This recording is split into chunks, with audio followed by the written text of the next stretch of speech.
Thank you so much for tuning in. I have never just loaded a video of just myself, but I like to kind of mix it up a little bit. But I figured I would start blogging and sharing information to my subscribers. This channel, if anyone has watched any of my previous videos, this is more of a personal channel for spirituality, for current and world events, and maybe a little bit of comedy every once in a while. But this video, I wanted to come to you guys because I know we're in some crazy times. I know it seems kind of like dim and dark. We're all trying to just, keep in the mindset of not exploding, right? But from a spiritual standpoint, I'll just tell you a little bit about myself. I grew up predominantly Christian. I then became a Seventh-day Adventist, and now I just call myself a spiritualist because while I know that there are places or books rather that have been plagiarized and tampered with, there's a lot of truth to these books, and it is something that we can clearly see now as we get further into time that a lot of this stuff is coming into fruition. So for what I'm going to say in this segment, I wanted to point out something that I found in the Holy Bible. This is the King James Version, but it is relevant to the times that we're currently in. So when you read Revelations chapter 6, okay, what I want to read to you is the opening of these seals, and I want to explain to you how that aligns with our history, our past, and what's coming in the future. And that way you can kind of look at it in a different perspective and say, this does align with what we've been going through. This does align with what was in the past. Like God gave you a map. He gave you not exact times like we look and we could say it's 4 o'clock now. Not exactly, but we could see a time frame and say, okay, this is happening during this time frame. So the first seal, my phone died, so I had to clip out there for a second. But I'm going to go ahead and start from Revelations chapter 6. And I'm going to just start, from the very beginning. So in Revelations chapter 6, it says, "And I saw when the Lamb opened one of the seals, and I heard, as it were the noise of thunder. One of the four beasts saying, 'Come and see.' And I saw, and behold, a white horse. And he that sat on him had a bow, and a crown was given unto him. And he went forth conquering and to conquer." So when you read that and you think of it in terms of history, right? Who was the person on the horse? Who was this person who was given this power on this white horse? Who was given this power to conquer the earth? Think. Who conquered the earth? We know the answer to that. But yeah, basically, we know that at a point in time, Africa was demolished. And slowly after that, each region slowly going towards basically America was conquered by a superpower. So I'm not going to say directly who it is. I think everybody can conclude in their minds who it already is, a white horse who conquered the earth. All right. So the earth has been conquered by this white pale horse. Okay. Right. Or not the pale horse, but the white horse, So number 2, second seal. Let's see what it says. "And when he had opened the second seal, I heard the second beast say, 'Come and see.' And there went out another horse that was red, and power was given to him that sat thereon to take peace from the earth, and that they should kill one another. And there was given unto him a great sword." Well, in history, if we take a look, there's someone who took dominion and killed a lot of people with swords. I don't want to just call out the elephant in the room, but I think we all know in history what happened shortly and throughout the time of the conquering of the earth, which led to the conquering of this land that we live in, the United States, or some of us live in, the United States. And at that time, there were Indians here, and they were, you already know the story there. They were killed and by swords and guns soon after. So there's the second seal. Third seal. I heard the third beast say, "Come and see." And I beheld, and lo, a black horse, and he that sat on him had a pair of balances in his hand. And I heard a voice in the midst of a four beasts say, "A measure of wheat for a penny, and 3 measures of barley for a penny, and see thou hurt not the oil and the wine." Now, what's interesting about that third seal is during this time, you can very much tell because it talks about the balances. This is finances, right? And then it goes on to talk about a measure for wheat for a penny. So now where people used to have the privilege and the ability to just grow their own food, have their own land, and do whatever they want, really, they don't have to go to a grocery store. They have their own gardens. This ability was taken away because an economic system was put into place. So, so we're just tying all this into history. I don't need to say it. You guys know history. I know you do. The fourth seal, let's jump to that. And that's where I feel we are now. I feel we're at the fourth seal. So he had opened the fourth seal. I heard the voice of the fourth beast say, "Come and see." And I looked and beheld a pale horse, and his name that sat on him was Death and Hell. Okay, followed with him. And power was given unto them over the fourth part of the earth to kill with sword, with hunger, with death, and with the... Yeah, guys. So I know that with the viruses and things right now, we're all seeing a lot of changes all across the world. And a lot of people right now, they're all struggling everywhere. Everywhere. You don't see peace anywhere in the world right now, unless you're like just living out in the woods all by yourself.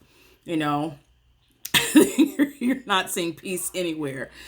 But with that, the fourth seal, that's where, and this is just my personal opinion. You can let me know as, you know, I've went up through these seals. Like, what do you feel just based on knowing history, knowing what this says, and aligning it to what we're going through currently? That's the fourth seal.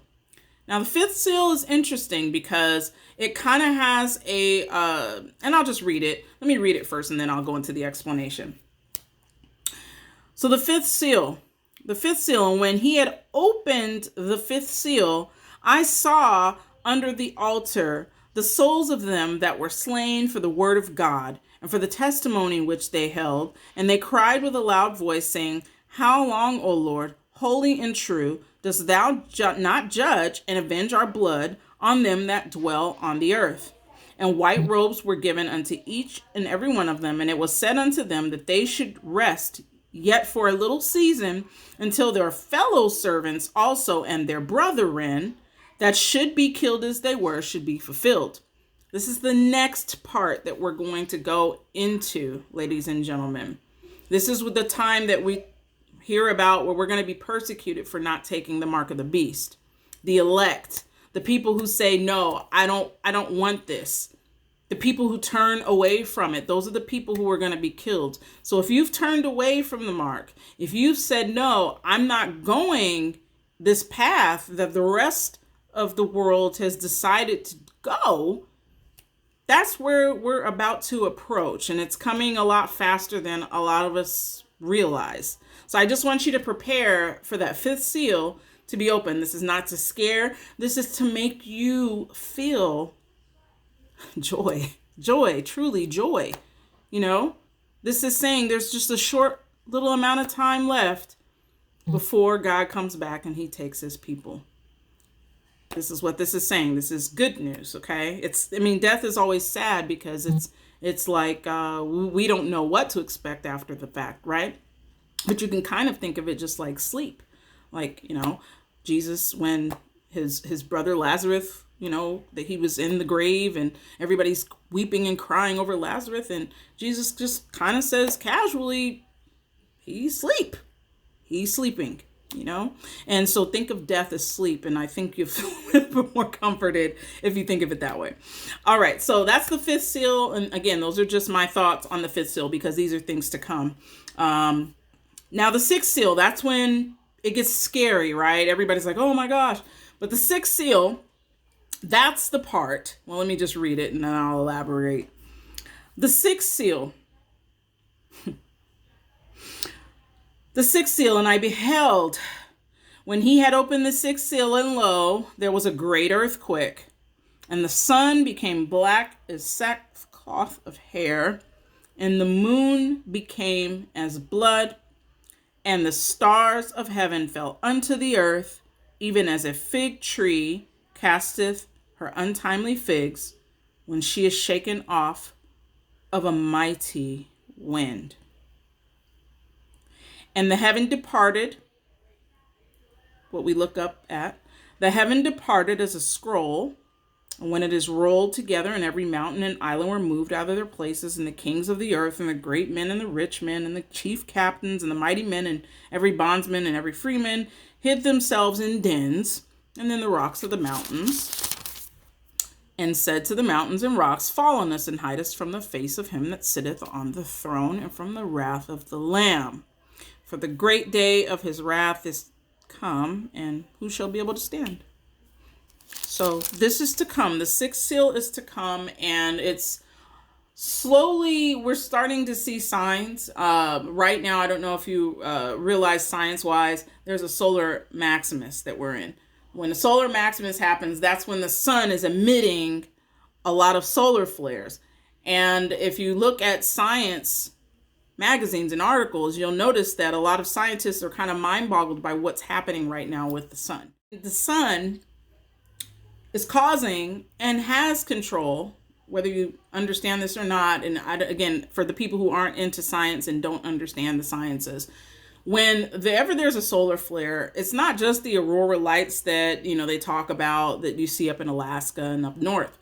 What it also affects is the weather. It affects the wind. It affects the jet streams. It affects everything. It kind of hyperactivates our magnetic fields. And so that's why you've seen like those horrible tornadoes and stuff that happen in Kentucky. And I pray for all those people there. That's why a lot of this stuff is happening. That's why you're seeing crazy lightning strikes. There's a place that never gets lightning strikes, and I forget which state it was, but it never really gets lightning strikes. But all of a sudden, the North Pole. The North Pole is getting lightning strikes, like 1,000 lightning strikes, where it usually gets like none. It's rare. So when you see signs like this, and this is why God kind of hints at this, and Jesus also hints at this, you'll start to see the signs in this.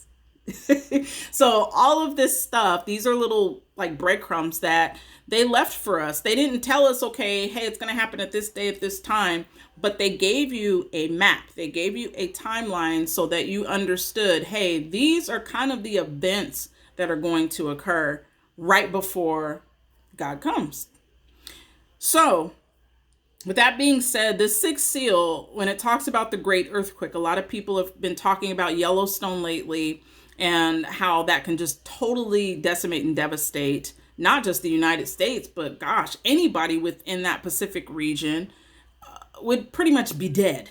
I mean, let's be honest. If that went off, the Cascadia, the San Andreas, it would set all of it off. So anybody like on the West Coast, you're going to be, yeah. So again, don't look at death as a scary thing. Just look at death as a transition. It's a door. It's sleep. So this is not to scare anybody. This is literally just something to be more informative and put people back in the mindset of what breadcrumbs we were left so that we understand the times. They also talks about the sun becoming black as sackcloth and hair. So I am what you call a seer. God gave me a vision years ago because I asked the question. He said, if you seek and you ask, you'll find. So I asked God and I said, God, how does it end? And God showed me sun will go black because what happens when suns die, they go black, they become black holes. So when it starts to talk about the other things after the fact, the moon becoming as blood, the stars of heaven falling to the earth, fig trees and those type of things being shaken by the mighty wind. This is the collapse of our solar system that he's referring to. So essentially, Earth, everything will be sucked into this black hole that our sun's going to create. And that's how it's going to end, ladies and gentlemen. So I just wanted to go through Revelation 6 with you guys, just to, again, give you guys kind of the time frames that we're in. So I just say, work on your soul, work on your spirit, have more patience, work on yourself, get back connected to God spiritually, pray, meditate, anything that you can do during this time to be helpful to others, and just really just being a good person, these are the things that God wants, God's first commandment and the most highest commandment is to love, right? It's to love God and love your neighbor. These are the greatest commandments, guys. And while it might seem very hard, especially in the times that we're in, the pressure that we face, that's the test. That is the test, ladies and gentlemen. But again, this is Shay. I, again, am gracious and I have so much gratitude that you guys have graced my page. If you feel that this has been informative, please subscribe and like. I will be sharing more videos coming forward.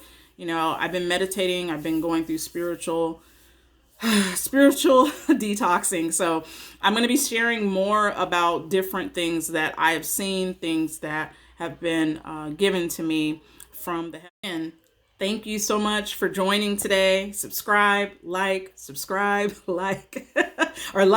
subscribe. I don't know which way it's going here.